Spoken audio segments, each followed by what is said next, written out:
This now take you live to the White House, where President Obama is set to sign an executive order establishing a bipartisan national commission on fiscal responsibility and reform. Live coverage here on C-SPAN 3. And this helped to spark the deepest recession since the Great Depression, from which we're still recovering. That recession, in turn, helped to aggravate an already severe fiscal crisis brought on by years of bad habits in Washington. Now, the economic crisis required the government to make immediate emergency investments that added to our accumulated debt.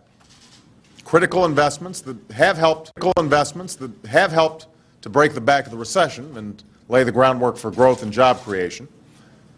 But now, with so many Americans still out of work, the task of recovery is far from complete. So in the short term, we're going to be taking steps to encourage business to create jobs that will continue to be my top priority. Still, there's no doubt that we're going to have to also address the long-term quandary of a government that routinely and extravagantly spends more than it takes in. When I walked into the door of the White House, our government was spending about 25% of GDP, but taking in only about 16% of GDP. Without action, the accumulated weight of that structural deficit, of ever-increasing debt, will hobble our economy, it will cloud our future, and it will saddle every child in America with an intolerable burden. Now, this isn't news. Since the budget surpluses at the end of the 1990s, federal debt has exploded. The trajectory is clear, and it is disturbing. But the politics of dealing with chronic deficits is fraught with hard choices, and therefore it's treacherous to office holders here in Washington. As a consequence, nobody's been too eager to deal with it. That's where these two gentlemen come in. Alan Simpson and Erskine Bowles are taking on the impossible. They're going to try to restore reason to the fiscal debate and come up with answers as co-chairs of the new National Commission on Fiscal Responsibility and Reform. I'm asking them to produce clear recommendations on how to cover the costs of all federal programs by 2015 and to meaningfully improve our long-term fiscal picture. I have every confidence that they'll do that because nobody's better qualified than these two. Now, Alan Simpson is a flinty Wyoming truth-teller. You know, if you look in the dictionary, it says flinty, and then it's got Simpson's picture. Through nearly 2 decades in the United States Senate, he earned a reputation for putting common sense and the people's welfare ahead of petty politics. As the #2 Republican in the Senate, he made the tough choices necessary to close deficits, and he played an important role in bipartisan deficit reduction agreements. Erskine Bowles understands the importance of managing money responsibly in the public sector, where he ran the Small Business Administration and served as President Clinton's chief of staff. In that capacity, he brokered the 1997 budget agreement with Republicans that helped produce the first balanced budget in nearly 30 years. One's a good Republican, the other a good Democrat. But above all, both are patriotic Americans who are answering their country's call to free our future from the stranglehold of debt. The commission they'll lead was structured in such a way as to rise above partisanship.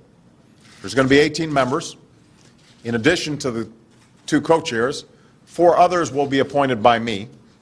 6 will be appointed by Republican leaders, 6 by Democratic leaders. Their recommendations will require the approval of 14 of the Commission's 18 members, and that ensures that any recommendation coming out of this effort and sent forward to Congress has to be bipartisan in nature. This commission is patterned on a bill that I supported for a binding commission that was proposed by Democratic Senator Ken Conrad and Republican Senator Judd Gregg.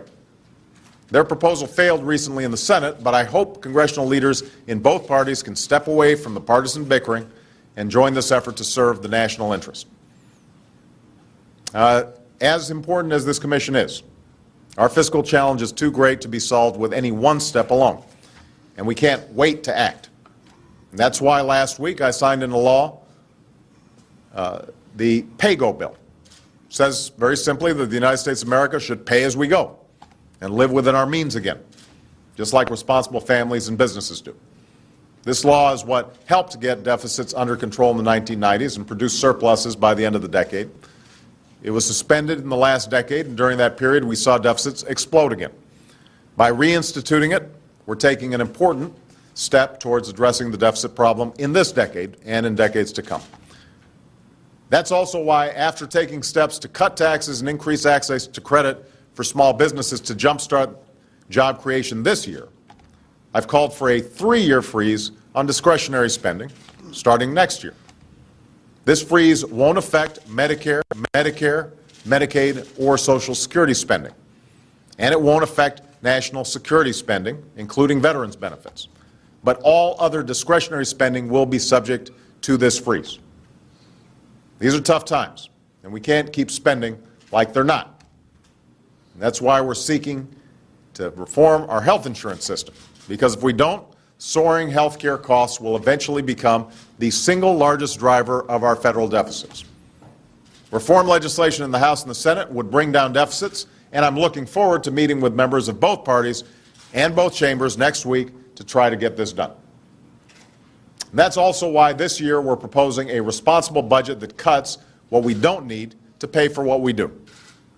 We've proposed budget reductions and terminations that would yield about $20 billion in savings.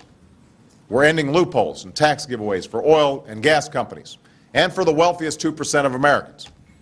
So taken together, these and other steps would provide more than $1 trillion in deficit reduction over the coming decade. That's more savings than any administration's budget in the past 10 years. I know the issue of deficits has stirred debate, and there's some on the left who believe that this issue can be deferred. There are some on the right who won't enter into serious discussions about deficits without preconditions. But those who preach fiscal discipline have to be willing to take the hard steps necessary to achieve it. And those who believe government has a responsibility to meet these urgent challenges have a great stake in bringing our deficits under control. Because if we don't, we won't be able to meet our most basic obligations to one another. So America's fiscal problems won't be solved overnight. They've been growing for years. They're going to take time to wind down. But with the commission that I'm establishing today and the other steps we're pursuing, I believe we are finally putting America on the path towards fiscal reform and fiscal responsibility. Now, I want to, again, thank Alan and Erskine for taking on what is a difficult and perhaps thankless task.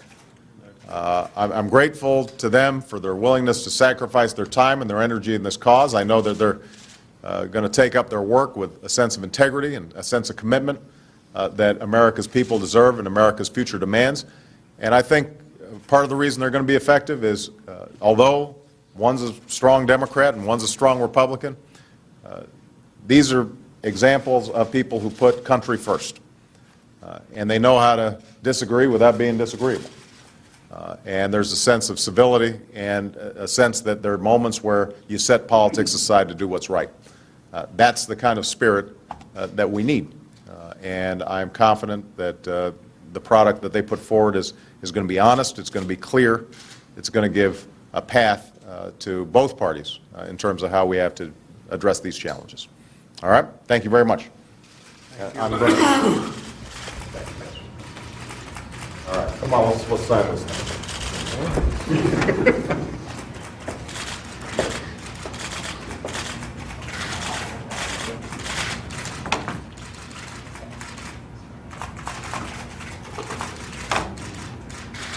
Yeah, this is a tricky learning thing.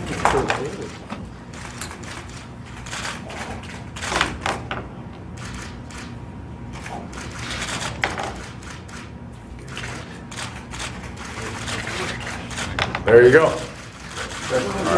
Thank you. Thank you. You guys are going to be great. All right. Everything on the table? Everything's on the table. That's how this thing's going to work. Where's Erskine in the dictionary? Now they're smart. He's on the sharp guy.